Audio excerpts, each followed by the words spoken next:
And welcome to this, the October 4th, 2015 edition of Decision 2016 Digest. I'm your host, Scott Jones.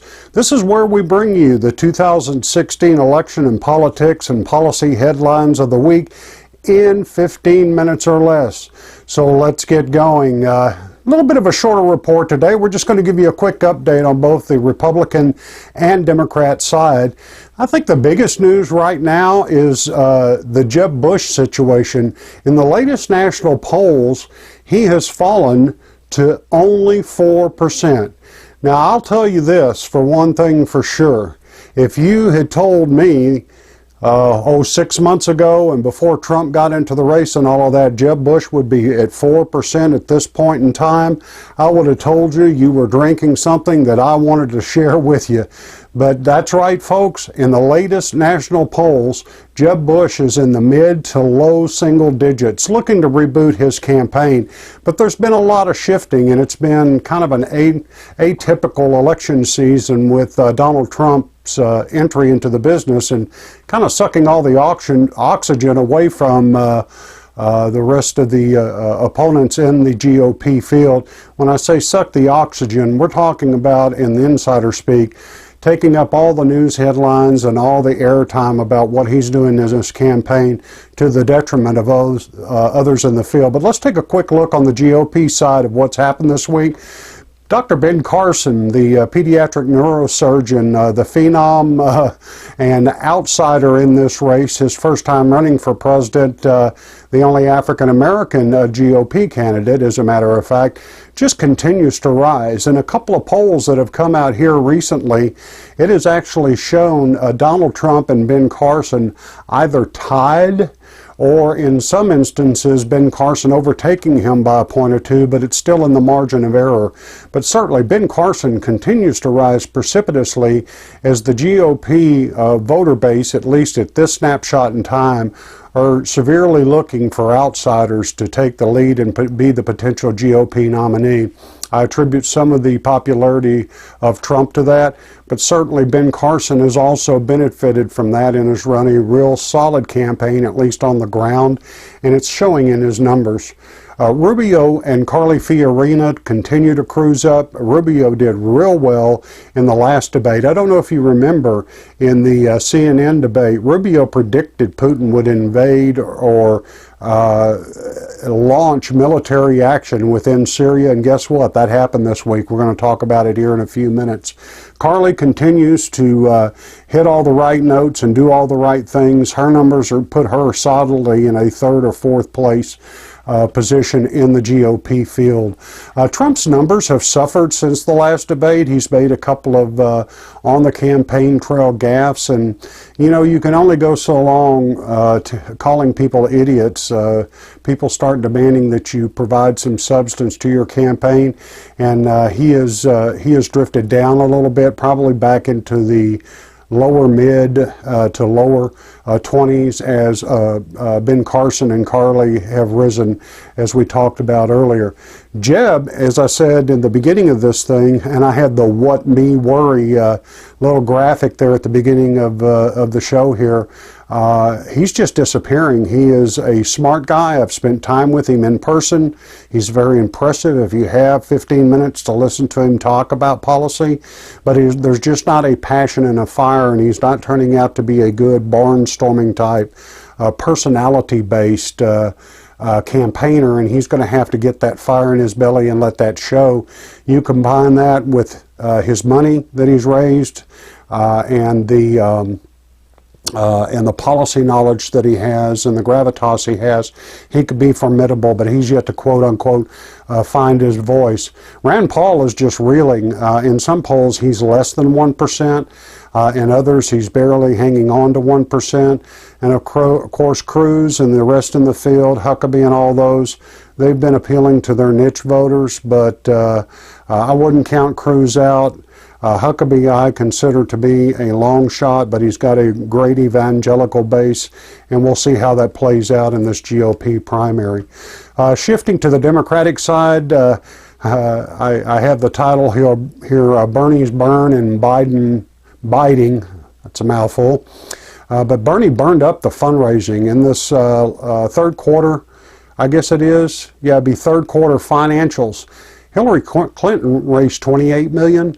Bernie Sanders, to the shock of just about everyone, raised $26 million, within $2 million of the quote-unquote presumptive candidate on the Democratic side. It is just breathtaking what Bernie has been able to do.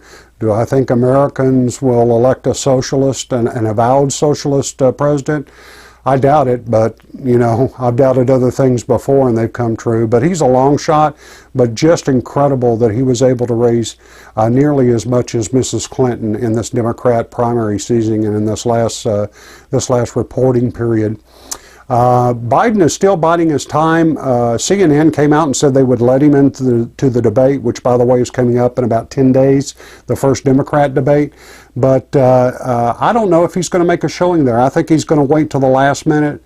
The speculation is he wants to see how Hillary does in the debate against O'Malley and Jim Webb, if he's in there, and Bernie Sanders and all that, and then make his decision. But certainly there's some deadlines looming for Biden to make up his mind, and I'm thinking it'll be in the next couple of 3 weeks and maybe after this first Democrat debate.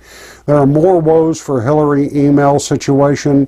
The FBI continues to discover unreported emails that she should have turned over to the Secretary of State Department, or the State Department as it were. They have found about 215 more that had what is considered either classified, confidential, or even top secret info. It's going to continue to dog her campaign. It's shown in the numbers.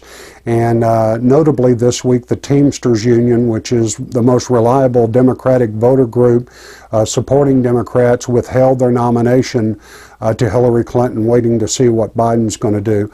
I think some of Hillary's fundraisers are getting nervous with the what is now the drop of what's happening in the email situation, so stay tuned to that.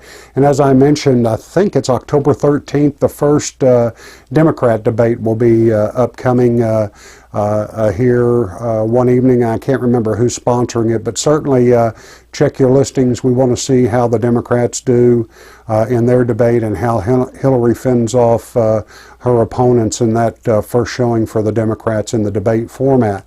In other news, Obama, and again, my heart and my prayers, and I know that sounds cliche, but I sincerely mean it, go out to the people of rural Oregon. Roseburg is the town where the mass shooting occurred, and 9 college students and teachers lost their lives. Another 9 were injured. It didn't take seconds before Obama began calling on the NRA and slamming the NRA and talking about gun control again. You know what? I'm just sick of it. In his own hometown of Chicago, more people were killed in the last 2 weekends from gun violence than happened at this situation in Oregon. He never misses an opportunity to politicize things, and I'm tired of him and Republicans coming out and talking about gun control legislation. They always talk about it. There's never any solution. The Second Amendment is solid, but I think there are things that could be done, but the demagoguery makes me sick at the expense of these poor people who lost their lives. So politicians, if you're not going to put up, shut up. I'm sick of it. Russia took a Putin on Obama. That's my little alliteration there. You know, it's pretty embarrassing when the President of the United States meets face-to-face for the first time in the year with the head of Russia, Vladimir Putin, in New York. And the next day, with 1 hour's notice, a general shows up over in Baghdad and tells our people they're starting bombing runs in Syria. That just shows the ultimate disrespect of our president. Vladimir Putin does not believe him. He doesn't find him to be credible. He does not fear him, nor does he respect him. They meet face to face, and the next day the Russians start bombing runs, protecting Assad in Syria, and didn't even tell Obama about it. That's just the ultimate finger in the eye. The other big news is John Boehner has resigned, or is intending to resign as Speaker of the House, and is leaving Congress at the end of October. I think it was probably time for a leadership change. It's a thankless job. There are a lot of people that are critical of Boehner. yours truly included. But it is a thankless job in Congress these days with things as polarized as they are. It's like herding cats. He had an impossible job. I think he gave in too much to the Obama administration, but there's a lot that he put up with in Congress that I wouldn't have the patience to do for sure. It'll be interesting to see who emerges as the next Speaker of the House. I know conservatives, the ultra-conservatives in Congress, are making a big push to get one of their people as Speaker of the House. Stay tuned on that. On my radio show tomorrow, I'm taking the day off, but in case you missed it from last week, we're going to rerun our show. We've got Cheryl Akis, the former CBS senior investigative correspondent. She's got a new show, Full Measure, that runs Sunday mornings on the Sinclair television station's network that's nationwide. You can check her out at fullmeasure.news. Cheryl's a friend of the show. We had a great interview about her new show. And then also we had National Review Online's and a panelist from the PBS award-winning show McLaughlin Group, Tom Rogan, joined us in the show. So we're going to replay that show tomorrow. Be sure and check it out. And a lot of great information and a couple of great interviews, very informative if you want to stay up on the issues. Well, we're going to wrap it up today, but before we go, please give this video a thumbs up and subscribe to the channel. It lets me know you appreciate the effort we're putting out here. Also, in the description below, I've got a link to the 405 Media where my radio show will play. Again, 10 o'clock a.m. tomorrow Eastern Time. You can click the 405media.com link below. Also, there's a link to my direct show page, popsradioshow.com. We've got a couple of real exciting features coming up. I can't tell you about it right now, but I've got a online social media star who's going to join me as a special correspondent on the show with a segment called Memos from Middle America. I'll announce that next weekend right here on YouTube. Also, a special deal for our viewers and listeners of the radio show. I always try to give you the hookup if you like listening to books instead of reading them. Down below is a special link to audible.com, and you can get your first month free subscription, no charge, no obligation, and your first book download is free if you use the special link below. Again, audibletrial.com/Pops Radio. That's it for now. Hopefully we didn't hurt you too bad. Those are the updates of the top headlines. We will be back next weekend with our regular installment of everything that's fit to report in the 2016 election cycle. Until then, stay tuned, keep alert, get involved. Until then, we'll talk to you next week.